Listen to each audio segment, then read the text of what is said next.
Rural Development and Land Reform, as well as Minister Togo Kasa of Sports and Recreation.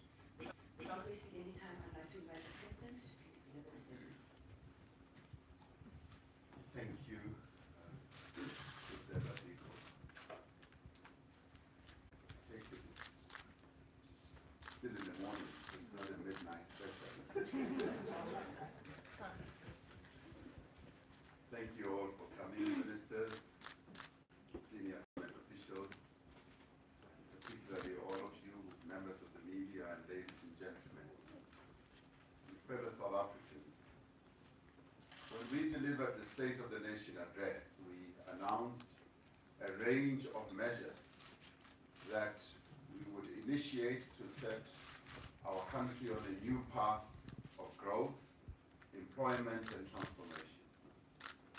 Since then, we have taken decisive steps in a number of areas to rebuild investor confidence, to end corruption, and also through the state capture process to end that, and to restore good governance at state-owned enterprises and strengthen critical public institutions in our country.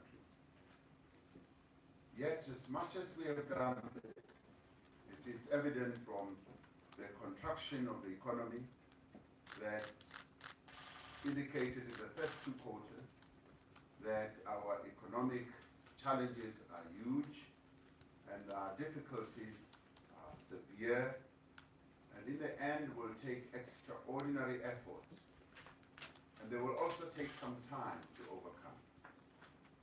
This is the reality that we are having to deal with. For several years now, our economy has not grown at the pace that is needed to create enough jobs and to lift our people out of poverty. Public finances have been constrained, limiting the ability of government to expand its investment in economic and social development. In recent months, the structural weaknesses in our economy have been made worse by global factors such as a rising oil price, weakening sentiment towards emerging markets such as ours, and the deteriorating trade relations between the US and the other major economies in the world. Now, all this has had a bearing on us. This has negatively, in the end, affected South Africans in more than one way. It is in response to these factors and these conditions, many of which are outside our control and we have very little that we can do about them, that we are announcing today, following its adoption by Cabinet, an economic stimulus and recovery plan. The stimulus and recovery plan we are outlining consists of a range of measures, and some of them are financial, some of them are non-financial, that will be implemented immediately to firstly ignite economic activity in our country, and secondly, to restore investor confidence, thirdly, to prevent further job losses, and of course to create new jobs, and fourthly, to address some urgent challenges that affect the conditions that are faced by a number of vulnerable groups in our country. The fifth measure has to do with the municipal area, where we are embarking on a number of interventions as well. So 5 measures that we will be embarking on. The measures we are announcing give priority to those areas of economic activity that will have the greatest impact on youth, women, as well as small businesses. The stimulus and recovery plan has a number of broad areas. Firstly, the implementation of growth-enhancing economic reforms. And secondly, reprioritization of public spending to support job creation. In other words, we are reprioritizing our current budget to focus on the very urgent issues that can have an impact on our current economic situation. Thirdly, we'll be establishing an infrastructure fund, what we call a South Africa Infrastructure Fund. We'll give details about that in a little while. Fourthly, we'll be addressing urgent and pressing matters in education and in health. And the fifth one will be investing in municipal social infrastructure improvement. In the various municipal areas in our country, there are dire needs that need to be addressed with immediate effect. Now, fellow South Africans, it is generally agreed that in order for our economy to grow at a rate that will lead to job creation and on a meaningful scale, we need to significantly increase the level of investment. That is generally known. We are decisively and rapidly accelerating the implementation of key economic reforms that will unlock greater investment in important growth sectors in our economy. These reforms include immediate changes that were approved by Cabinet to South Africa's visa architecture or regime.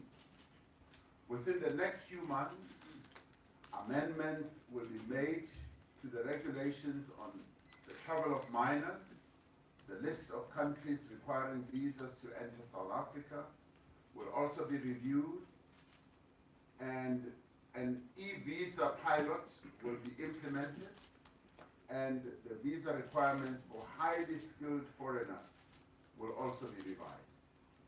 These measures have a huge potential to boost tourism and to make business travel into our country a lot more conducive for those who want to come to South Africa to conduct business and look after their own investments. Tourism continues to be a great job creator.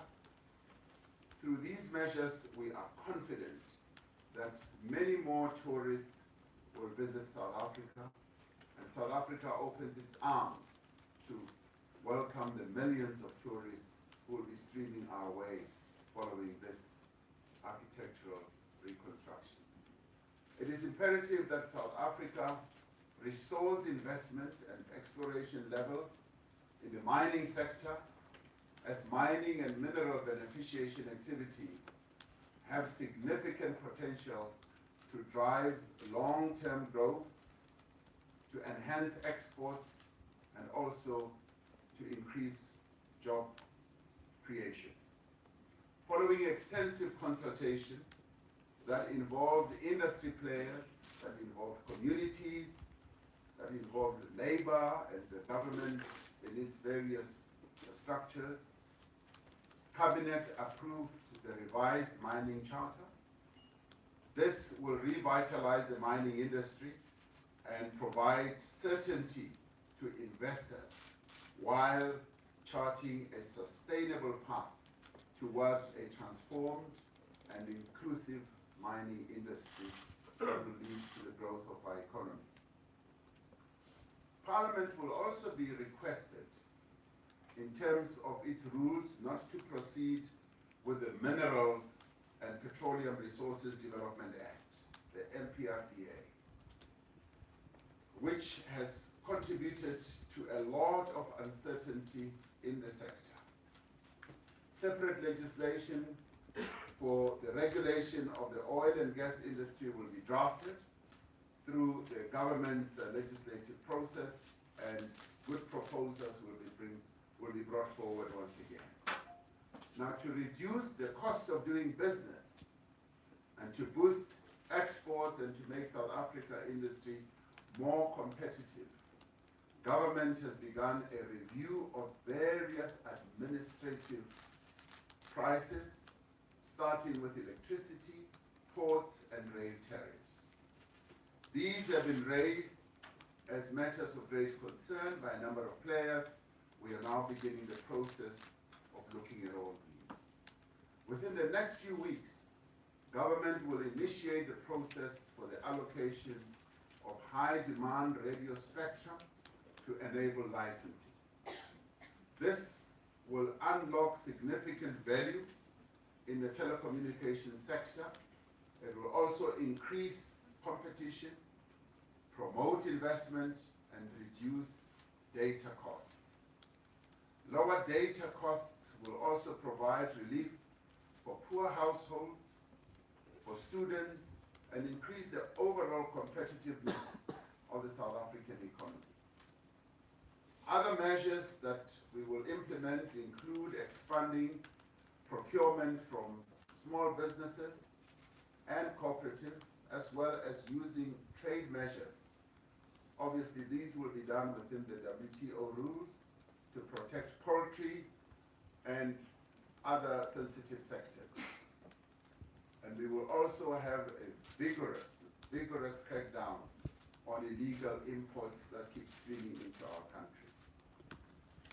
The central element of the economic stimulus and recovery plan is the reprioritization of spending towards activities that have the greatest impact on economic growth, domestic demand and job creation, with a particular emphasis on township and rural economies, but also affecting women and the youth as well.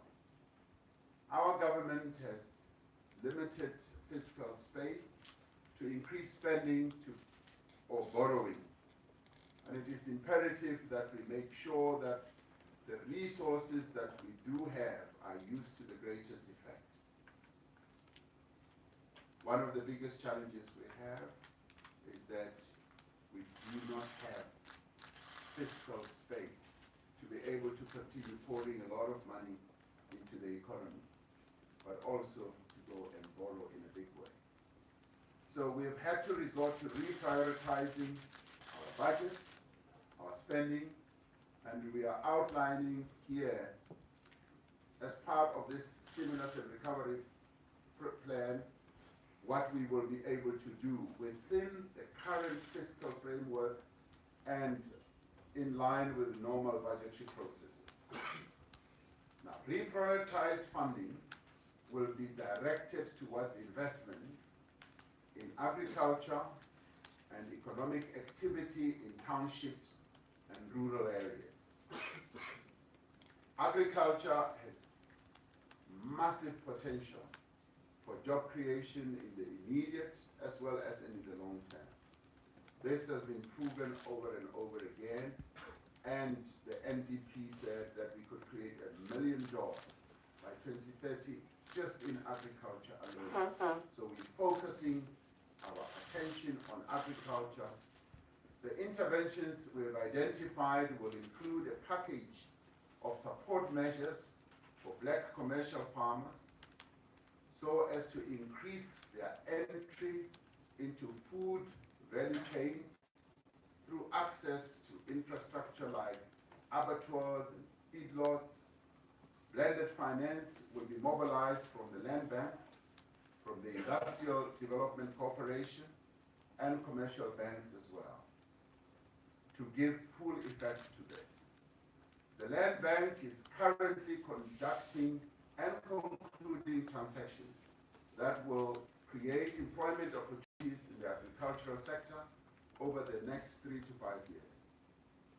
A significant portion of the funding will go towards export-oriented crops that are highly labor-intensive. Government will finalize the signing of 30-year leases to enable farmers to mobilize funding for agricultural development. As part of the work to develop agriculture and ensure effective reform, I have appointed an advisory panel on land reform that will guide the interministerial committee work that is being done on land reform, that is chaired by the Deputy President David Mabuza. The 10-person panel is a top-class panel of people who have good experience in agriculture, who are business-oriented, and who are real farmers, some of them, and academics and lawyers. They will advise government on the implementation of a fair and equitable land reform process that redresses the injustices of the past, increases agricultural output, that will also promote economic growth and protect food security. Their names and further details, as well as their mandate, will be made available in a separate statement. In the second instance, reprioritized funding will also be redirected towards igniting economic activity in townships and rural areas. We have prioritized the revitalization of 3 regional and 26 township industrial parks that will act as catalysts for broader economic and industrial development in townships and rural areas. Many of these have been lying fallow for many, many years, and we now want to get on with the task of revitalizing them. A township and rural entrepreneurship fund is being established to provide finance to either scale up existing projects or provide startup capital for new projects. And this will be embarked upon based on the experience that we have done in area initiatives, and also looking for new and very innovative methods of revitalizing township economies. In the third instance, we will also be redirecting resources towards addressing immediate challenges in health and also in education, which are critical to the health, well-being, and productivity of our people as a whole. The health sector has been subjected to enormous challenges throughout the country, and some of those have had to do with shortages of various instruments that they need, with their beds and what have you. Arising from the priorities that have been identified at the meeting of the President's Coordinating Council earlier this week, additional funding will be directed to addressing the dire state of sanitation facilities in many public schools, ensuring the completion of 1,100 sanitation projects in the current fiscal year. To address some of the shortages, and just to deal with sanitation, we have received enormous support from the private sector, who, after the deaths of young people in these latrines, they have come forward, and we are now receiving daily support, even from individuals, but people who want to assist and fund the challenge that we face in relation to sanitation in our schools. The project will be continued with, and to address the shortages in our hospitals, funding is being made available immediately to buy beds and linen, while the Minister of Health will immediately fill 2,200 critical medical posts, including nurses as well as interns. And this is an urgent need that we are addressing through this whole intervention. In total, the plan will result in reprioritized expenditure and new project level funding of around 50 billion rand. The Minister of Finance will provide more details about the final amounts involved in the specific areas affected during the medium-term budget policy statement next month. The stimulus and recovery plan prioritizes also infrastructure spending as a critical driver of economic activity. Infrastructure expansion and maintenance has the potential to create many, many jobs on a very large scale. But it also has the potential of being able to attract investment and to lay a foundation for sustainable economic expansion. Now, our infrastructure spend has over the years been tapering down.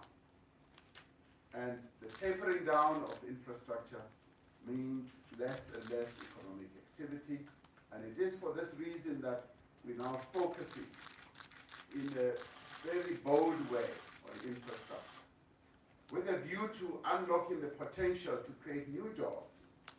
On a large scale, we have dedicated, or decided rather, to set up what we call a South Africa Infrastructure Fund, which will fundamentally transform our approach to the rollout, the building and implementation of infrastructure projects. The lessons that we learned in the 2010 World Cup infrastructure build and rollout will stand us in good stead as we set out to establish this fund and to address the implementation of our infrastructure challenge. The South African Infrastructure Fund will reduce the current fragmentation of infrastructure spend and ensure more efficient and effective use of resources.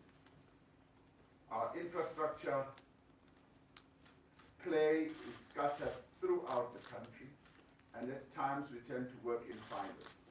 Now, through this structure that we are creating, we will be able to create economies of scale, have a mega fund that will be able to galvanize even the private sector to participate in this.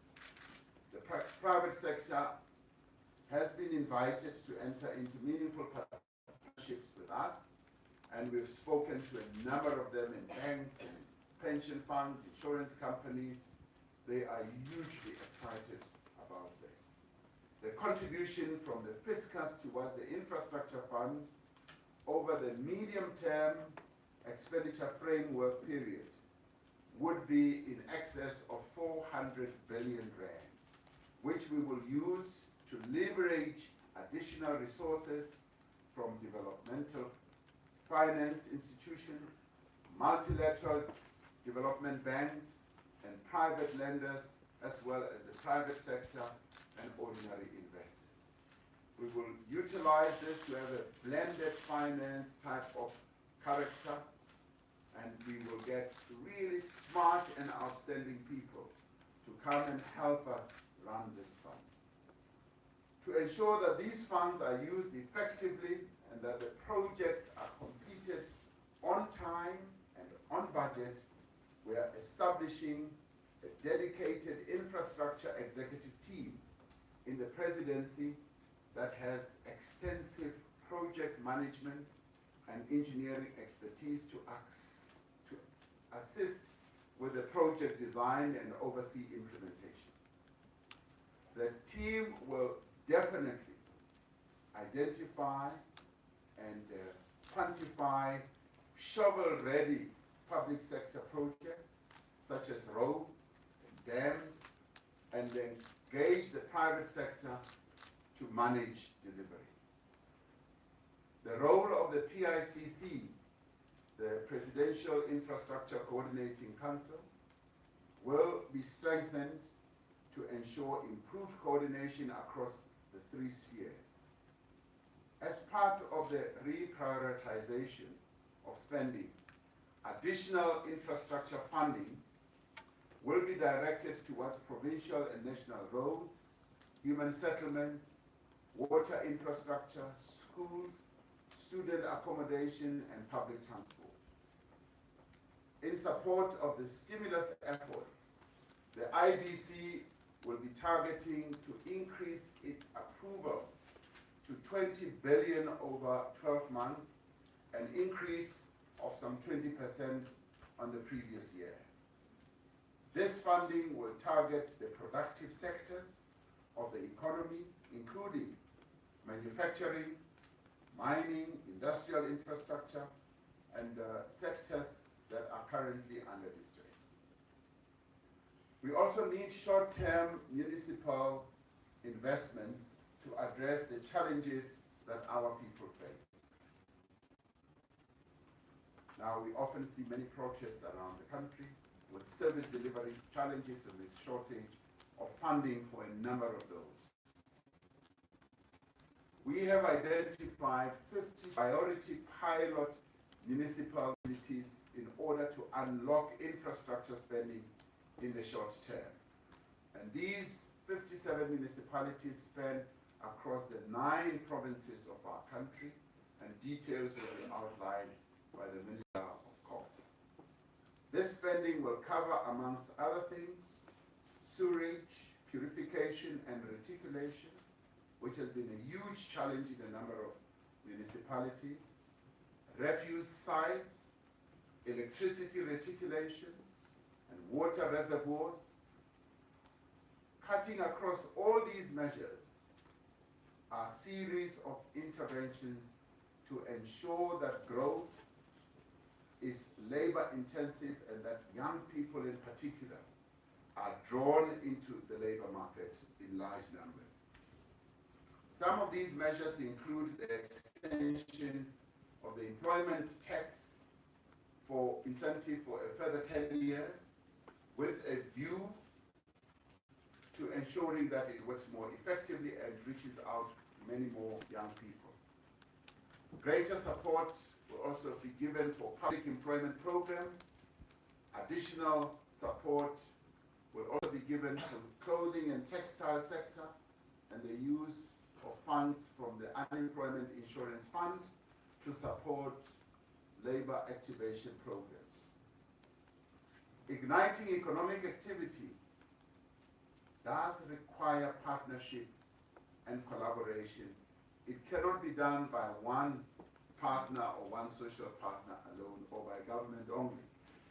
It must be a national effort in which all of us as partners in South Africa work together to restore our economy to growth in the immediate term and prepare the ground for sustainable, inclusive growth into the future. We have held consultations with leaders from business and labor on this plan.